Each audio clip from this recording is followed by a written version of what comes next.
Farmers across the Commonwealth have a number of issues to contend with throughout the summer. Some issues they can control, others not so much. And that's where the frustration begins to set in. Our Marissa Thomas spent most of her day and night on the road looking into the issue. Good evening, Marissa. Good evening, Mike. I traveled south to Knox, PA, just under 90 miles from Erie, and one farmer is trying to overcome the impact of deer population on his property and the major damage to his farm. For farmers like John Daughtery, deers can really damage crops, and they've done a number on his Christmas tree farm. They eat the buds and during this time of year bucks batter trees with their antlers.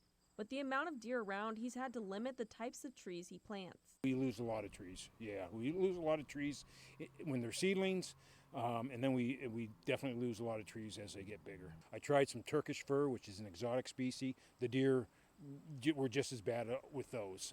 I think out of 125 I planted, I think I had 3 survive, and it was all from deer damage. Daughtery says there's only so much they can do. So we try to harvest as many does as legally allowed.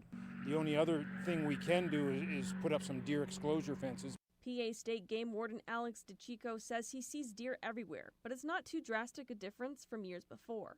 In hopes of hunters harvesting more deer, an additional 12,000 licenses were issued in the Knox area. To a degree, it's generally consistent every year, but certain areas, of course, depending on things like farming operations, different things, the density can seem, higher at different times, but the increase in number of deer taken shows that it seems, more deer out there.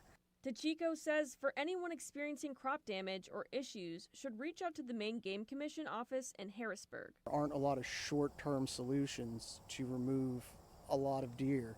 That, hunting is the method we use to control the population, but I always advise people, reach out.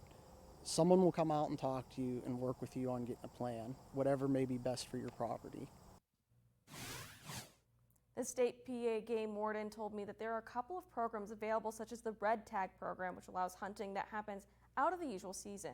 He reiterated the best advice he can give is for people to reach out so they can figure out a plan that works best for each individual. Live from the studio, Marissa Thomas, Erie News Now.